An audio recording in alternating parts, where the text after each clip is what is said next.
नमस्कार, मैं पायल और आप देख रहे हैं DNN India.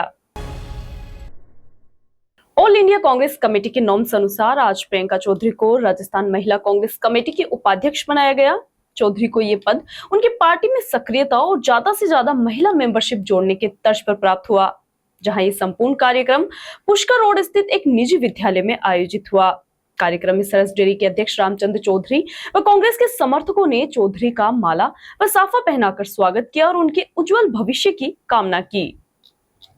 All India Congress committee के नॉर्म्स अनुसार आज प्रियंका चौधरी को राजस्थान महिला कांग्रेस कमेटी की उपाध्यक्ष बनाया गया। चौधरी को यह पद उनकी पार्टी में सक्रियता और ज्यादा से ज्यादा महिला मेंबरशिप जोड़ने के तर्ज पर प्राप्त हुआ, जहां यह संपूर्ण कार्यक्रम पुष्कर रोड स्थित एक निजी विद्यालय में आयोजित हुआ। कार्यक्रम में सरस डेयरी के अध्यक्ष रामचंद्र चौधरी व कांग्रेस के समर्थकों ने चौधरी का माला व साफा पहनाकर स्वागत किया और उनके उज्जवल भविष्य की कामना की। वहीं प्रियंका चौधरी ने महिला सशक्तिकरण व महिला उत्थान के कार्यों पर अधिक बल दिया। चौधरी ने उपाध्यक्ष बनाने के लिए कांग्रेस पार्टी के राष्ट्रीय नेता राहुल गांधी, महिला कांग्रेस प्रदेश अध्यक्ष सारिका के साथ ही सरस डेयरी अध्यक्ष रामचंद्र चौधरी का धन्यवाद दिया और कहा कि नारी शक्ति को एकत्रित करने व उनकी विभिन्न समस्याओं को पब्लिक प्लेटफॉर्म पर लाने के लिए प्रसारित है।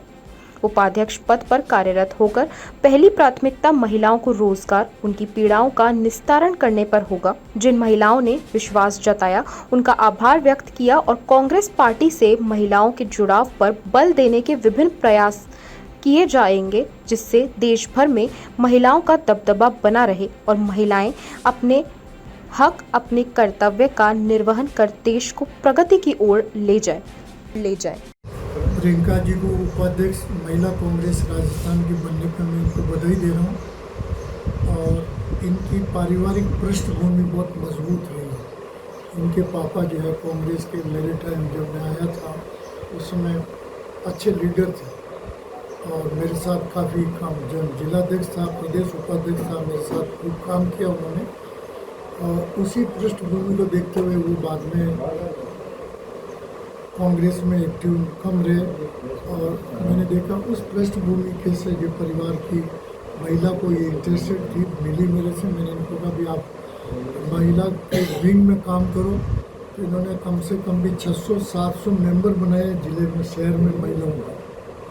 और ऑल इंडिया कांग्रेस कमेटी का नॉर्म्स बन गया था, अलका लांबा जी ने बनाया। राहुल जी ने कहा कि जो ज़्यादा मेंबरशिप बनाएगी उन्हीं को महिला कांग्रेस में पद देंगे। उसमें ये अजमेर जिले में फर्स्ट थे, राजस्थान में भी ये सेकंड या थर्ड पोजीशन थी। तो इसको देखते हुए इनको मौका मिला, हक मिला इनका, और हम ये चाहते हैं कि ये मजबूत लेडी है और दूसरा निर्भीक लेडी है, पढ़ी लिखी बुद्धिजीवी है। इसलिए जो है महिलाओं को आज ज़रूरत है।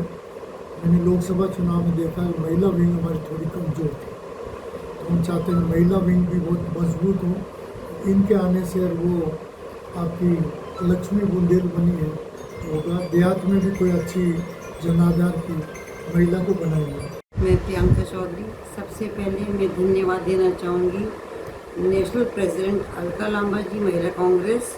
उसके बाद मैं धन्यवाद देना चाहूँगी सारिका सिंह जी, राजस्थान स्टेट प्रेसिडेंट, जिन्होंने मुझे।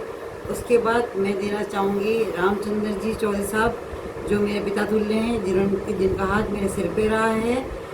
मुझे ये पदभार Rajasthan state wise president number 1 महिला कांग्रेस के लिए चुना गया है। इन सब का आभार मैं व्यक्त करना चाहूँगी। मुझे जो जिम्मेदारी दी गई है महिलाओं को एकत्र करने की, महिलाओं की परेशानियाँ आगे जाके पब्लिक फोरम पे संभालने की, उनको निष्पादित करने की, सबको एकजुट करने की। अब चाहे हल्ला बोल हो, सिंदूर हो, सब हमारे पास है और हमें औरतों को लेके इकट्ठा होकर पब्लिक फोरम पे आना है, जो कि मैं दायित्व अच्छी तरह निभाऊंगी। मेरी प्राथमिकता रहेगी महिलाओं को लेके आगे उनको काम दिलवाना, उनकी एक एक पीड़ा जो है घर घर जाके मैं उनको संभाल के उनकी पीड़ा निस्तारित करूँगी। कारण क्या है, बहुत सी अनपढ़ महिलाएं जो अपने दिक्कत में, किसी की राशन कार्ड की है, किसी की नौकरी की नहीं, किसी की पति की दिक्कत है, सब जाके मैं आगे पब्लिक फोरम पर जाके उनकी प्रॉब्लम सॉल्व करूँगी। क्योंकि वो रहेंगी तो मैं रहूँगी। आज मेरे पास 622 मेंबर्स हैं, क्योंकि उन्होंने मेरे पे अपना विश्वास जताया, तो उनके विश्वास पे मैं खरी उतरूँगी, जिससे जाके आगे से आगे और महिलाएं मेरे साथ जुड़ती रहें।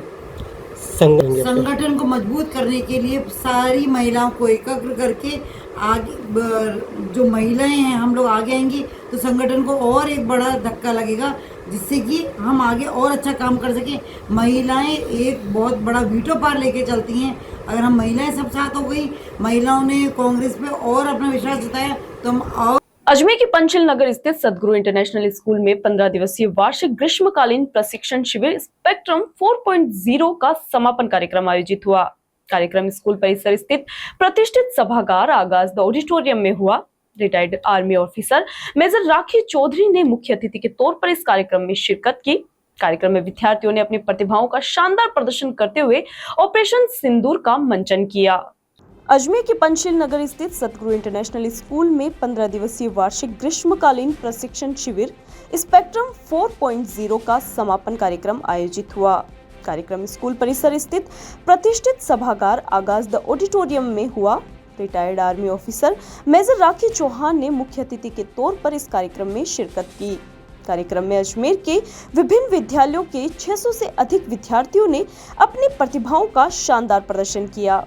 कार्यक्रम की शुरुआत एक आकर्षक प्रदर्शनी के साथ हुई, जिसमें कैलीग्राफी की बेहतरीन कलाकृतियां, होम साइंस के अंतर्गत टाई डाई तकनीक से किए गए रंग बिरंगे टी शर्ट्स और दुपट्टे, घर में बने प्राकृतिक साबुन, मिट्टी के बर्तनों की उत्कृष्ट कारीगरी तथा फ्लेमलेस कुकिंग के स्वादिष्ट व्यंजन प्रदर्शित के साथ ही कार्यक्रम की सबसे मार्मिक प्रस्तुति ऑपरेशन सिंदूर नाटक रही, जिसने पूरे सभागार को भाव विभोर कर दिया और दर्शकों की आंखें नम हो गई।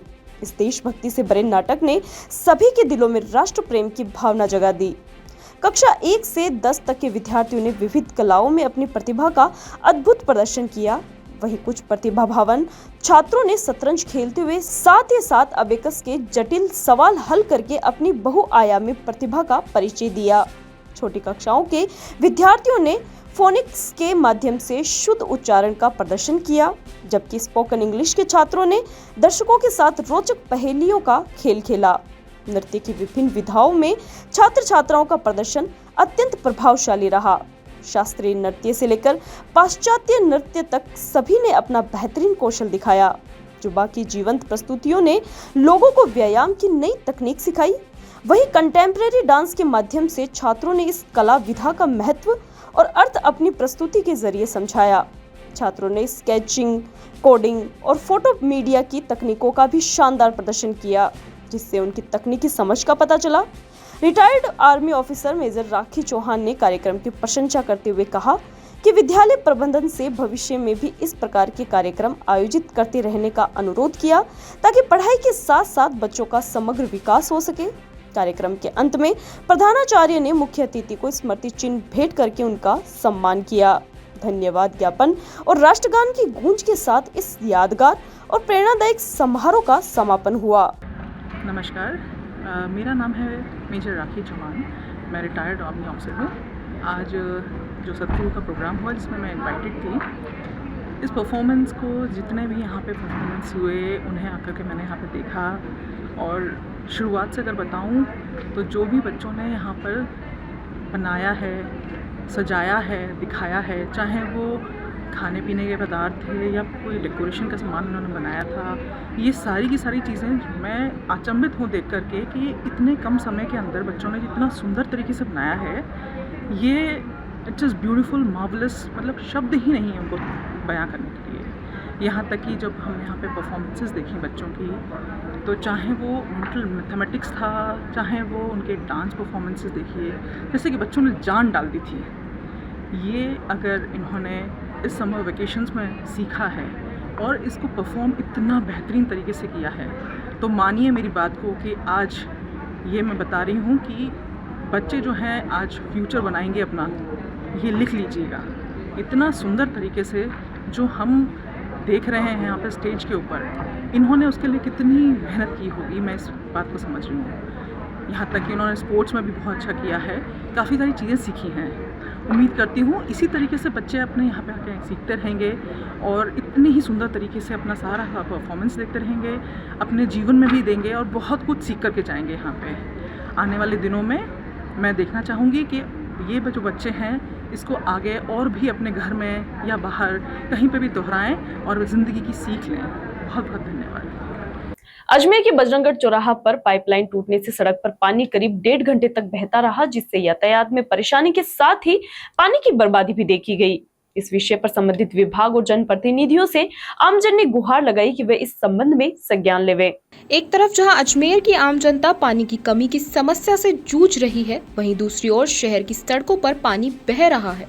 अजमेर के बजरंगगढ़ चौराहा के पास पाइपलाइन के टूटने से करीब 1.5 घंटे तक पानी लगातार बहता रहा और लोगों का कहना है कि इस बीच कोई अधिकारी या कोई संबंधित जनप्रतिनिधि भी इसकी जानकारी लेने नहीं आया। 1.5 घंटे तक सड़क पर लगातार पानी का बहाव रहा और आमजन इससे परेशान होते रहे, परंतु किसी ने भी इसकी सूद नहीं ली।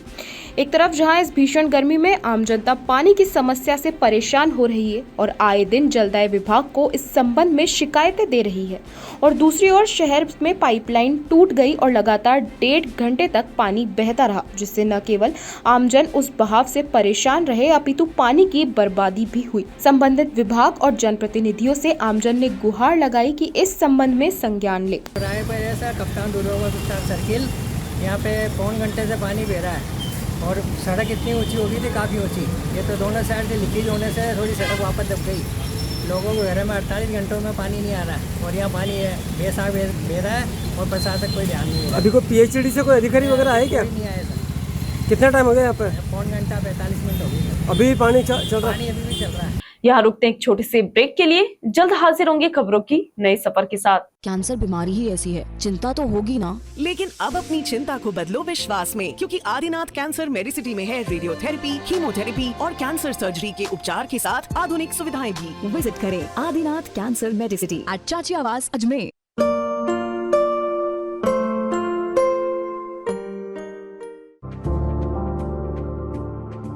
Excited? Holidays will be very boring for me.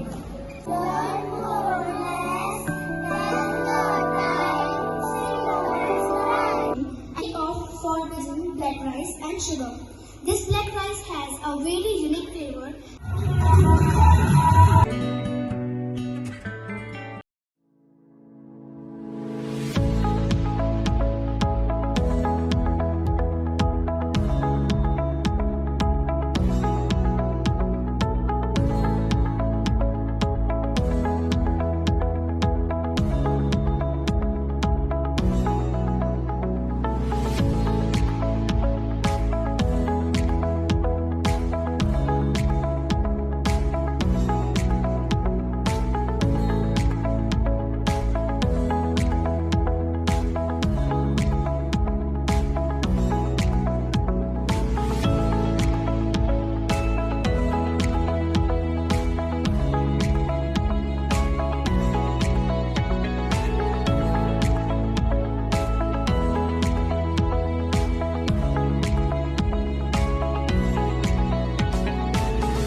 प्रदेश के दुग्ध उत्पादकों की ज्वलंत समस्याओं का समाधान करने के संबंध में अजमेर डेयरी अध्यक्ष रामचंद्र चौधरी ने पशुपालन एवं डेयरी विभाग मंत्री जोराराम कुमावत को ज्ञापन सौंपा और प्रदेश के दुग्ध उत्पादकों की विभिन्न समस्याओं से उन्हें अवगत करवाया। प्रदेश के दुग्ध उत्पादकों की ज्वलंत समस्याओं का समाधान करने के संबंध में अजमेर डेयरी अध्यक्ष रामचंद्र चौधरी ने पशुपालन एवं डेयरी विभाग मंत्री जोराराम कुमावत को इस संबंध में ज्ञापन सौंपा और प्रदेश के दुग्ध उत्पादकों की विभिन्न समस्याओं से अवगत करवाया। डेयरी अध्यक्ष ने बताया कि राजस्थान प्रदेश के सहकारी क्षेत्र के दुग्ध उत्पादकों का विगत 6 से 7 महीनों का मुख्यमंत्री दुग्ध उत्पादक संबल योजना के लगभग 300 करोड़ रुपए की राशि बकाया चल रही है। थोड़ी बहुत राशि 2 से 3 दिनों से मिल रही, जिससे पशुपालकों को भारी आर्थिक हानि हो रही है। प्रदेश में दुग्ध संकलन के मामले में बढ़ते मुकाबलों को देखते हुए भुगतान समय पर करने विभिन्न जिला संघों द्वारा राज्य सरकार की घोषित मिड डे मील एवं अमृत आहार योजना के तहत सप्लाई की जा रही है, उसकी भी अनुमानित राशि 350 करोड़ रुपए बकाया है, जिससे जिला संघों को HDFC बैंक से RCDF जयपुर के माध्यम से ब्याज पर कार्यशील पूंजी लेनी पड़ी है। इससे भी दोहरा आर्थिक भार पड़ा है। इसके अतिरिक्त प्रदेश भर में विभिन्न दुग्ध जिला संघों एवं RCDF में लगभग 2500 पद रिक्त पड़े हैं, जिससे जिला संघों एवं RCDF में तकनीकी कर्मचारी नहीं होने के कारण संस्थाओं के संचालन में भारी कठिनाई व परेशानियों का सामना करना पड़ रहा है। इन सभी को देखते हुए रामचंद्र चौधरी ने पशुपालन एवं डेयरी विभाग मंत्री जोराराम कुमावत को ज्ञापन देकर समय पर निस्तारण की मांग की है। आगामी मैं गत परसों जो है माननीय डेयरी और पशुपालन मंत्री जी से मिला था और मेरे पास एक ज्ञापन है जो गाड़ी में मंगाऊँ आपके लिए ज्ञापन। तो पशुपालन मंत्री से मैं मिला था 10 बजे, जयपुर के भी लोग थे मेरे साथ। वो ज्ञापन जो हमने उनको पेश किया, उनको शुरू में ये लगा कि मैं व्यक्तिगत कोई मांगे रख रहा हूँ, फिर उसके पीछे 10 चेयरमैनों के साइन थे और 6 की सहमति थी टेलीफोन पे। 6 आदमियों की चेयरमैन की और सहमति थी टेलीफोन पे। मैंने कहा साहब आप चाहो तो ये 6 आदमी इनसे किसी से बात कर लो और 10 के साइन है किसी से बात कर लो। केवल जयपुर और पाली वालों ने साइन नहीं किया, वो उनका कोई कारण होगा, परंतु जयपुर जिले के कम से कम 1000-1500 पशुपालक रहेंगे उद्यान में, सहकारिता क्षेत्र वाले, क्योंकि जो वहाँ जयपुर में दूसरे लोग मेरे इस मुद्दे पे साथ कि 5 रुपये 7 महीने से पशुपालकों को नहीं मिले, 7 महीने से नहीं मिले, तो अजमेर जिले के 42 करोड़ है, ऐसे 7 महीने के राजस्थान के 350 करोड़ है, 350 करोड़ बाकी हो गए। और पशुपालकों को 7 महीने से 5 रुपये नहीं मिलने से पशुपालकों में अमूल और पाइस और प्राइवेट डेयरी जो राजस्थान में जिले में है, राजस्थान में है, उन्होंने प्रचार ये कर दिया कि अब 7 महीने हो गया, अब नहीं देंगे, बंद हो गया। कुछ टाइटल भी छप गया अखबारों में कि बंद है। इसलिए जो है हमने जो 5-7 दिन मेहनत की, सब चेयरमैनों से संपर्क किए, उनको ज्ञापन भेजा, सिग्नेचर करके भेजे। हमने कहा भी स्कैनिंग करेंगे आपके सिग्नेचर को मंत्री को देने के लिए, बिल्कुल। तो मंत्री जी को मैंने कहा भी आप किसी 1 से 10 से 6 16 चेयरमैन है, 6 से तो टेलीफोन स्वीकृत है, 10 से मेरी रिटर्न में है, तो नहीं आप आगे तो सारे आगे। फिर वो 2 घंटे बातचीत की। उन्होंने वित्त सचिव जो हमारे हैं ना अखिल अरोड़ा जी, उनसे बात की कि भाई इनके 7 महीने से क्यों नहीं मिला, तो उन्होंने टाल दिया कि साहब RCDF से डॉक्यूमेंट नहीं आए गाँव से। तो मैंने कहा 7 महीने में डॉक्यूमेंट नहीं आए तो सरकार क्या कर रही थी।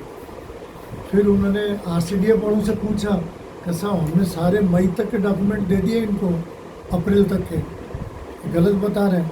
फिर मिड डे मील की बात रखी मैंने, मिड डे ये तो 7 महीने, मिड डे मील में हमने पाउडर साल भर पहले बनाया और सप्लाई किया गाँव में, स्कूलों में, उसका 12 महीने 14 महीने का पैसा दिया और वो पैसा 400 करोड़ के करीब।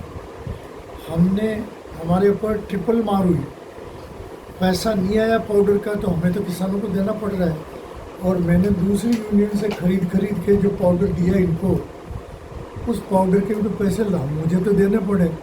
तो मुझे उन पैसों का कंपनसेट करने के लिए RCDF के माध्यम से वर्किंग कैपिटल बोलते हैं, HDFC बैंक से 100 करोड़ की वर्किंग कैपिटल लेने पड़ी। और भी था मैंने 40 करोड़ थे, 60 करोड़ के इनके यही थे पाउडर वाले, 40 मेरे को चाहिए।